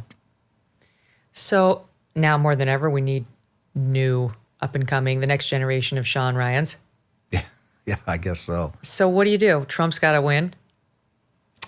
And people have to see America as strong again. And maybe you'll be a little afraid of us. That's the New York Times just did a poll showing that Trump's beating Biden in 5 out of the 6 swing states, same as it was in November, by a healthy margin in most of them. And they were so befuddled by their own poll, they went back to the people who responded to say, like, why again? What is it? Really? The orange man? He's so bad. How could you? Insurrectionist. And in particular, it was interesting because they went to some black voters saying, we don't get it. Why are your numbers surging? And they said, we don't love Trump. He's got a big mouth. He says some stuff we don't like, but he's strong. And I think the country's going to be a little safer with him in there. It keeps people off balance. And then others said, the economy. I don't need to like him. I need my wallet to be a little fatter. And it was. They just did some look back, and the economy was like definably 16% more was going into people's average paychecks under Trump than it is now. So yeah, we need a strong leader. There's a chance we won't get one. It's not a lock Trump wins. Robert Kennedy, also anti-military industrial complex. Could you ever vote for him? I think I could vote for him. Could you? Yeah, I definitely could vote for him. He's too left for me on many, many issues, but I'm not as hardcore conservative as like a lot of my audience. I love that he's kind of anti-establishment, anti-military industrial complex, anti-big pharma, that he's an environmental lawyer. I'm kind of green. I like the green agenda, not the Green New Deal or any of that nonsense. But like I as a mother, I would like to see us be a little bit more realistic about this climate change. That's something I love talking about this, because you do something positive for the planet and conservatives like throw a shit fit. Yes. And it's like, hey man, we live here. Right. in case you haven't noticed, everybody's dying of cancer. Yeah. Cancer from shit in our foods, cancer from shit in the air, cancer from everything. It might be, might be good for us to improve the planet a little bit, but that's just my take. What if we had a RFKJ in there saying, don't eat that, don't do that, that's not getting a blessing anymore, this is a problem over here? That he spent his whole life filing lawsuits against people who are polluting our environment in one way, shape, or form. I love that. I realize, he said he would allow abortion till the 9th month, then he walked it back. He's not good on my issue, which is women's rights against the crazy trans lobby. But I have more issues than just that. So I definitely could vote for RFKJ. I just asked him about the full-term abortion thing. I just interviewed him last week, and he told me that the only reason that he would go full-term would be for the mother if she was going to die, if there was a life-threatening So he's arrived at that a little late. Yeah. He told Sage Steele, it's up to the mom. Okay. Whatever she wants all the way through 9th month.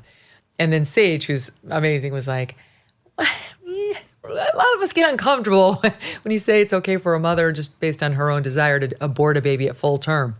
And he answered it again saying, well, I would. Oh, really? But then all the shitstorm came and he walked it back. It was like, Gotcha. never mind. Gotcha. I understand if that's your biggest issue, and it is for a lot of, deeply faithful people in particular, he's out. Yeah. But anyway, it all depends on your hierarchy of, principles. And I love how anti-establishment he is. Me too, man. Me too. So speaking of faith, you've had a bit of a metamorphosis in your own life on this front. Is that because of Katie, or is that your own journey? That's my own journey. And do you want me to go into it? Yeah. Okay. Well, so I have some really heavy interviews. Tyler Andrew Vargas was one of them. And it's been a long time since I'd seen that. And to see a 24-year-old, my studio's on the second floor, and to watch him hobble up there with one leg, one arm, it's just, it got to me. And the day before I interviewed him, I interviewed a hacker who had hacked into all these websites and pedophilia websites and downloaded all the user list, got it to the FBI. The FBI did nothing with it until I interviewed him. And super dark interview. The reality is, we caught a child predator in 5 seconds, because I didn't realize. I was like, you hear about this stuff, right? And how common it is, but I didn't see it. And so he's in there and we're doing the interview, and I said, hey, you got your laptop, pull it out, get in I don't care what it is, Instagram, TikTok, whatever teen chat room you want. I just want to see how long this takes. He made the screen name Ashley 13, New Jersey.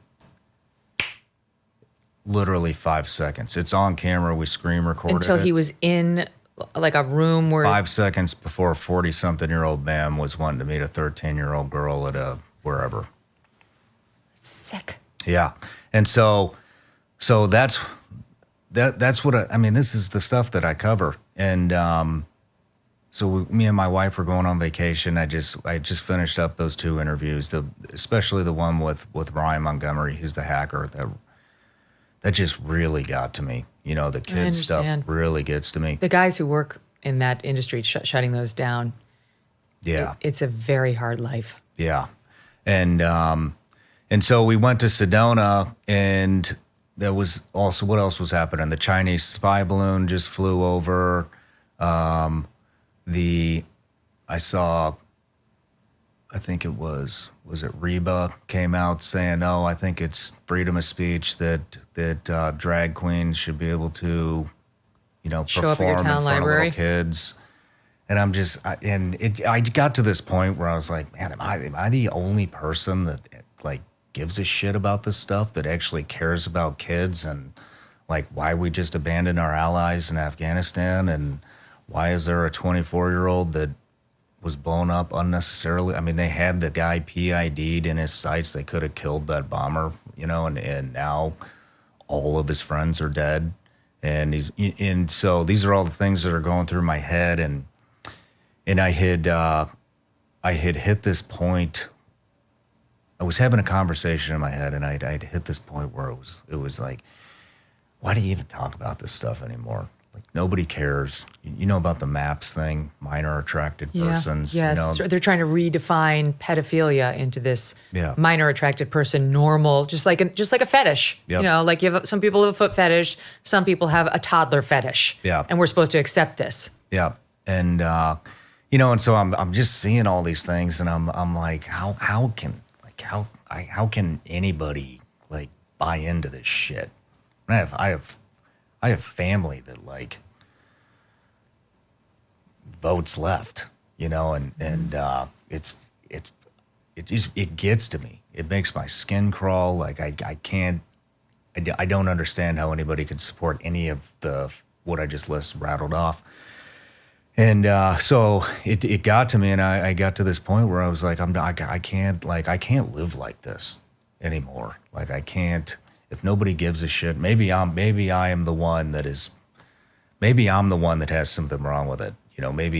Maybe this is all acceptable, and I'm not. My brain isn't switching. Maybe I'm the problem, and I shouldn't be fighting this anymore. I need to be happy, and it basically felt like I was surrendering to evil, and I was trying to convince myself to be fine with it. So we're staying in this nice resort in Sedona. They got a guarded gate, and I pay attention to that kind of stuff because of my background. And a lot of the guys knew me that worked in there from my podcast and wanted to talk. Well, we were there for a week. The last day I walk through, and it's this old man in there. And he's wanted to talk to me. Me and my wife had gone up to a hike because I was like, I got to get the hell out of here. Maybe a hike will make me feel better. Walk back down, and this guy starts trying to talk to me. It's dark at this point. I had already kind of surrendered, like, I'm done. I didn't feel good, but I had kind of made my decision, like, I'm not doing this anymore.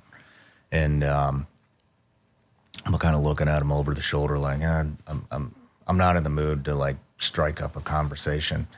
But my wife starts talking to him, and I'm like, shit, I just want to go to my room. So I turn around, and this guy read my mind from front to back.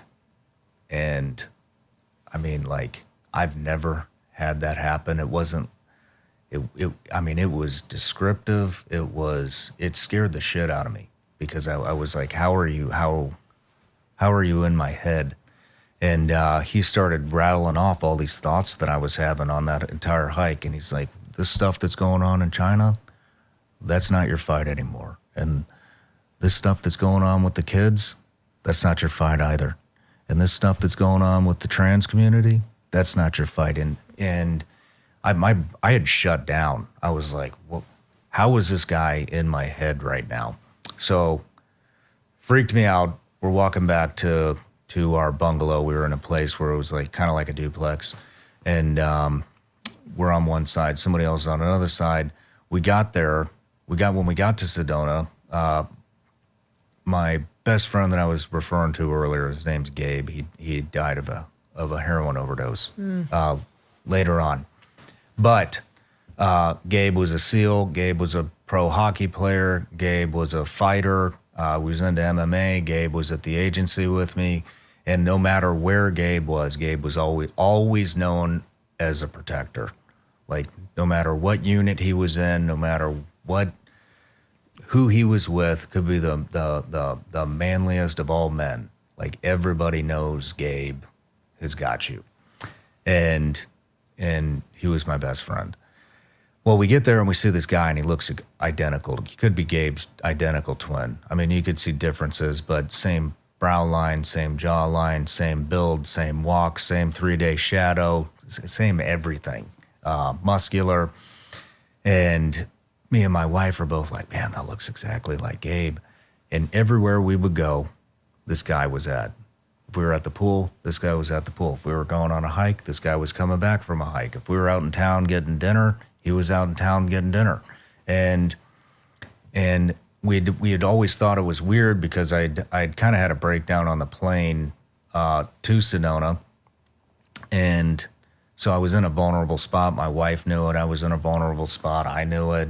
I was with my buddy Dave, and he knew it. And it was just odd that Gabe, who's always known as a protector, is like this guy that looks identical to him is everywhere. Yep. Well, it turns out right from that gate, we walked to our bungalow, and it turns out this guy and his family is staying right across the thing from us. And we hadn't seen him all week. And I'm like, that was weird. And on the way back, I'm telling Katie, I'm like, holy shit, like I think that was God that was reading my mind. And she's like, yeah, Shawn, that was God. And I'm like, hey, I can't believe this. Like, how is this happening? And she's like, Shawn, God's always been around you. You just don't make time for him. And I knew that to be true. So we get to the bungalow, Gabe's staying across the way, or the look-alike, whatever you want to call it. We find out he's staying right across. This is all within like 10, 15 minutes. Then we go in, and I'm crying, and I'm like, I can't believe this is happening. And right before we went to Sedona, a good friend of mine, his name was Dan Cirillo, died. He was kind of he was a SEAL and a businessman, and he lived in Franklin. And I don't have a lot of people that I can relate to where I live now in Franklin. And Dan is one of those guys that he's very successful. He owned a couple of hospitals. He owned a big security business. And he's like one of the few people that I can sit down with and talk business and talk friends. And he doesn't need anything from me, and I don't need anything from him. And those relationships get hard to come by. And so we hit it off really fast. And then he died on a hunting trip with his son, had a heart attack. Oh, God.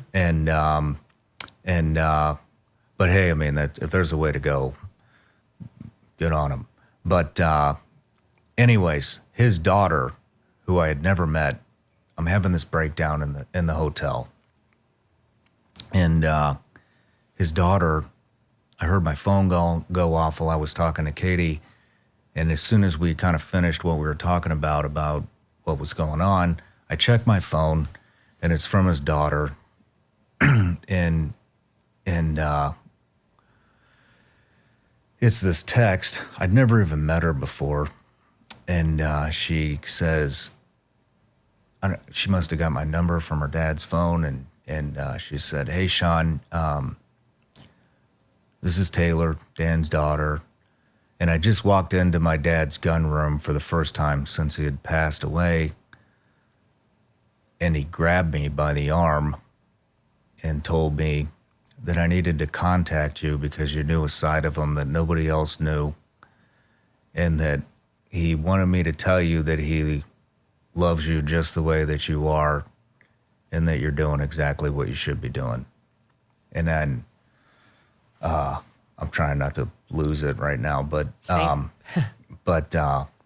that was like the third thing, all within, like I said, 10, 15 minutes. And I was like, holy shit, like there's no denying this one.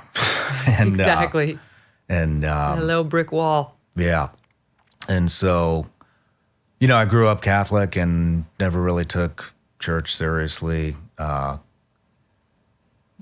never did. And then when I left home, I never really went back and had kind of lost faith. And I'm not saying I wasn't a believer. I just didn't really care, and I didn't think about it. And I had definitely no time for God. And so I took that that was like a slap in the face. And I decided I needed to get serious about faith and at least look into it. And so I started looking into it, and it's been great. And to be honest, it's the only thing I can find that makes any damn sense anymore. And it's all in that book. Everything we're seeing happening right now is in that book. Is that how you started, just reading the Bible? I did.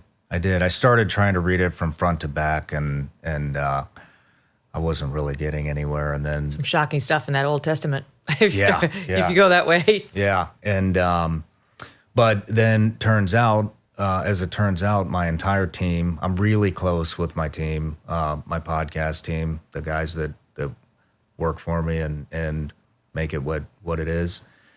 And turns out one guy was raised Southern Baptist, super well-versed in the Bible. My editor, Darren, grew up a Jehovah's Witness and escaped it, Yeah.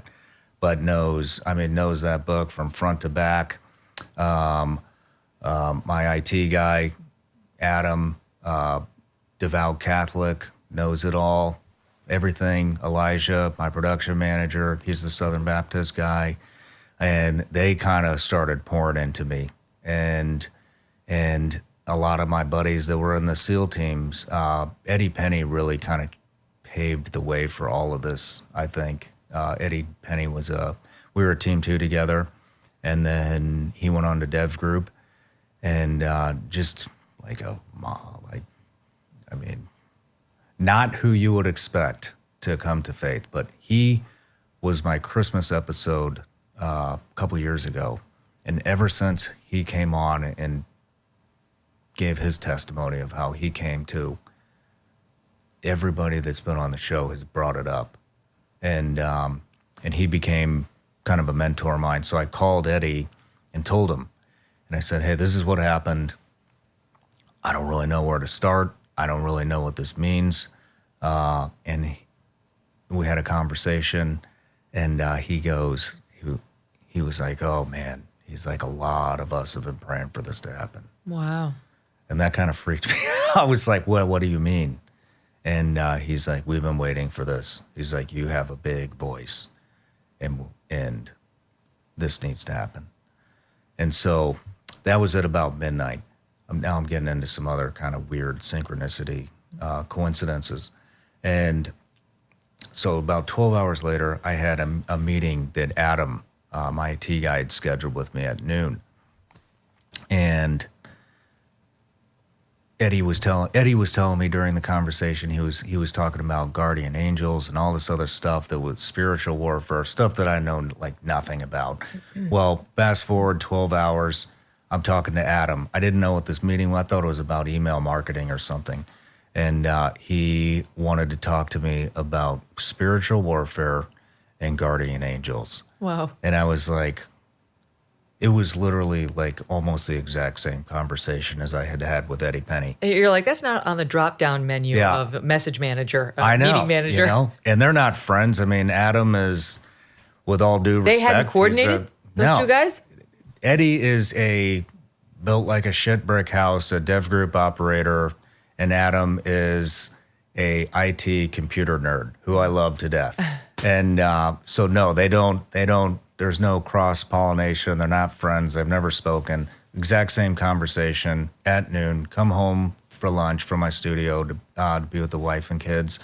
And Adam, and anyways, I go back to work. I look at my clock in my truck, and it says it's 4:44. I look at the odometer. It says 444 miles left to E. And this is 4 hours and 44 minutes after my conversation with Adam about guardian angels. So I look up the meaning of 444, and it is, your guardian angels want you to know that they have got you. And I'm like, holy shit, man. Like, we just had 2 conversations about guardian angels, and now I'm seeing 444 everywhere within. You saw Gabe. Yeah, and it's in the meaning of it, supposedly, according to Google, is your guardian angels want you to know that they've got you. And so I've been in it ever since, and I've had some great mentors and started going to church. That didn't last very long. And now we have a group of, there's 4 families, including us, a lot of trust, very close friends of ours, and we just have a discussion every week, every Tuesday. So when I get home today, that's what we're doing, and it's cool. You get to ask the tough questions. You don't need to be embarrassed. You're not going to offend anybody. You don't feel judged like you're going to church. I always feel like I'm being judged. Oh, hello, we're Catholic. Yeah. Built in. And there's none of that. And man, when you kind of take all of the BS that religion kind of injects into your journey of building relationship with the Creator and Jesus, it's really interesting, and it can be a lot of fun. I know what you're saying. My audience knows I've been having a not unrelated struggle on that exact score. Really? Yeah. I'm Catholic, lifelong Catholic, and I started the process of having my first marriage annulled. And instead of like bringing me closer to God or setting me in a path that I thought would land well, it really has kind of alienated me. And it's caused a bit of a crisis of faith, like, who are these middlemen I have to go through in order to have a clean relationship with God? That doesn't make any sense to me. I think God loves me, and God sees me in a loving marriage with 3 wonderful kids who have 2 great parents who are in love, and he's thrilled. And he will accept me into his kingdom when it's all said and done. And if he doesn't, it's certainly not going to be because I didn't get I got a paper divorce from him, but I didn't get an annulment from a priest, and then marry Doug in a Catholic church. It doesn't make any sense to me. So that's sort of where I am right now. I'm still wrestling with it. I got tons of great feedback. By the way, thank you to my audience, because so many thoughtful emails on it, from Catholic listeners, but also just Christian listeners who don't believe in that, middleman thing either. And I haven't resolved it. Well, I'll keep my opinion to myself. But why? The middleman is a lie. There are no middlemen. Mm-hmm. It's just about you and your relationship, and that's it. I'll let you know that. Mm-hmm. And when you think like that, I mean, it gives me a sense of peace, And then you start looking at all the stuff that's going on, like Trans Visibility Day being declared on Easter Sunday. You can't tell me these aren't signs, And this is all, like I said, this is all in there. I'm still reading through it. I'm not through it all yet. I don't claim to be an expert, but I see things. I have a team to lean on who's well versed in this stuff. That was very fortunate. And it's everything we're seeing happen is in that book. And when you come to that realization, it's really odd, but all the stuff that was bothering me, and it still does bother me, but at the same time, it makes me stronger because that was supposed to happen. That's in that book. Really, Trans Visibility Day, a confusion of genders on Easter Sunday, making a mockery of the resurrection. That was in there. Yep. So how do you feel now? Do you feel a difference physically, emotionally? Oh yeah. Now versus during the Chinese trial balloon period, which was dark? Definitely. I mean, I'm at peace with it. I mean, I'm still gonna fight the good fight, and I'm still gonna bring truth and uncover corruption and tell these stories, and I'm not gonna bend a knee to anything. But seeing it all happen, it is actually making me stronger, because I found something in a world of nothing that makes any sense at all, not a damn bit of sense. This makes all the sense in the world. It aligns with the values that I've always had, or maybe I align with its values, but it's helped me. And then you start learning about, maybe forgiveness is for you and not for the people that did something bad to you that was unjust. It's for your sense of peace, not for theirs. You can go on and waste all that bad energy hating somebody and talking shit about them and, complaining and, I got screwed over and I'm a victim and da da da da da. the minute you forgive them, that's off your plate, and it's like a cleanse. Amen. But God bless you. Thank you so much for coming on and telling your story and all these personal details about your life. What a pleasure. What an honor to know you. well, thank you for having me, and like I said, I was really excited to meet you, and just happy to be here. I'm honored. And honestly, God bless you. Thank you for your service. Thanks to all of our military members, active duty and retired, and those we've lost for the service and sacrifice. We appreciate it. God bless you too. I hope this is the first of many, Shawn. Me too. Aw, it was amazing. Thank you.